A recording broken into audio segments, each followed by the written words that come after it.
സൂര്യകാന്തി പൂക്കൾ കാണാനും സൂര്യകാന്തി പാടത്തു നിന്ന് ഫോട്ടോ എടുക്കാനും മുമ്പൊക്കെ ആളുകൾ ഗുണ്ടൽപേട്ടയിലേക്ക് പോകുന്ന പതിവുണ്ടായിരുന്നു. ഓണക്കാലമായാൽ ചെണ്ടുമല്ലി പാടങ്ങളും പിന്നീട് സൂര്യകാന്തി പാടങ്ങളും ഗുണ്ടൽപേട്ടയുടെ പ്രധാന സവിശേഷതയാണ്. എന്നാൽ അടുത്ത കാലത്തായി ഓണക്കാലത്ത് വയനാട്ടിൽ ധാരാളം ചെണ്ടുമല്ലി വിളയിക്കുന്ന കൃഷിയിടങ്ങൾ ഉണ്ടായിട്ടുണ്ട്. ഇപ്പോഴിതാ കോഴിക്കോട് കൊല്ലകൽ ദേശീയപാതക്കരികെ മുട്ടിലിനും കാക്കവയലിനും ഇടയിലായി വലിയൊരു സൂര്യകാന്തി പാടവുമാണ് രണ്ട് കർഷകർ ചേർന്ന് ഒരുക്കിയിട്ടുള്ളത്. അവധിക്കാലത്ത് വയനാട്ടിലെത്തുന്ന സഞ്ചാരികളെ വല്ലാതെ ആകർഷിക്കുകയാണ് ഈ സൂര്യകാന്തി പാടം.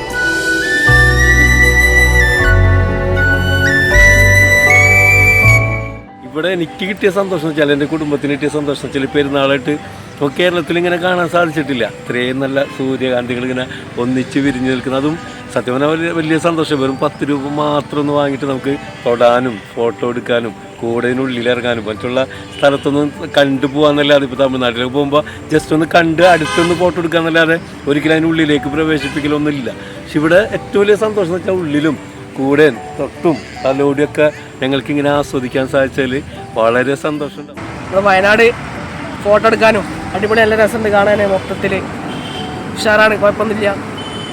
എല്ലാവർക്കും ഇവിടെ വന്ന് ആസ്വദിക്കാം. നല്ല വൈബുണ്ട്, സെൽഫിയൊക്കെ എടുത്ത് പോവാം നമുക്ക്. മുട്ടിൽ സ്വദേശികളായ ബേബിയും പ്രഭാകരനുമാണ് കാർഷിക മേഖലയിലെ പുതിയ വെല്ലുവിളി ഏറ്റെടുത്തിരിക്കുന്നത്. മുട്ടിൽ ഗ്രാമപഞ്ചായത്തിന്റെയും കൃഷിഭവന്റെയും സാമ്പത്തിക സാങ്കേതിക സഹായത്തോടെയാണ് കഴിഞ്ഞ 3 വർഷമായി ഇവർ സൂര്യകാന്തി കൃഷി ചെയ്യുന്നത്. മുട്ടിൽ കൃഷിഭവന്റെ ഫെയ്സാന്ന് പറഞ്ഞ സാറ് അങ്ങനെ ഒരു ആശയം ഞങ്ങളുടെ മുന്നോട്ട് വെച്ചിട്ടുണ്ട്. അപ്പം ഞങ്ങളത് അങ്ങോട്ട് മുന്നോട്ട് വെച്ചു.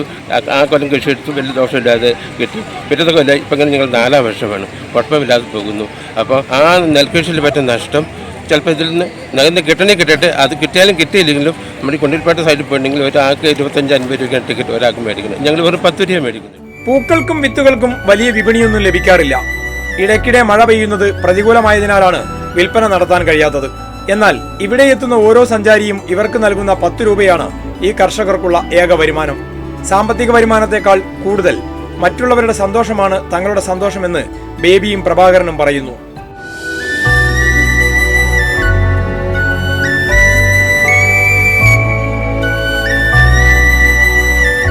ഗുണ്ടൽപേട്ട മാതൃകയിൽ സൂര്യകാന്തി പാടമൊരുക്കിയ ബേബിച്ചേട്ടനും പ്രഭാകരനും കഴിഞ്ഞ 3 വർഷവും നഷ്ടത്തിന്റെ കഥയായിരുന്നു ഉണ്ടായിരുന്നത്. എന്നാൽ ഇത്തവണ പ്രതീക്ഷയുടെ ഒരു കൈത്താങ്ങായി കൃഷി വകുപ്പും പഞ്ചായത്തുമൊക്കെ രംഗത്ത് വന്നതോടുകൂടി ധാരാളം സഞ്ചാരികളും എത്തിത്തുടങ്ങിയതോടുകൂടി വലിയ ആശ്വാസത്തിലാണ്, സന്തോഷത്തിലാണ് ഈ 2 കർഷകരും ഉള്ളത്. ഇനി വയനാടിന്റെ സൂര്യകാന്തി പാടത്തിന്റെ സാധ്യതകളിലേക്കാണ് ഇവരുടെ ഈ ഉദ്യമം വഴിവെക്കുന്നത്. ജിൻസ് തോട്ടുങ്കരയ്ക്കൊപ്പം CV ഷിബു, വയനാട് വിഷൻ, കൽപ്പറ്റ.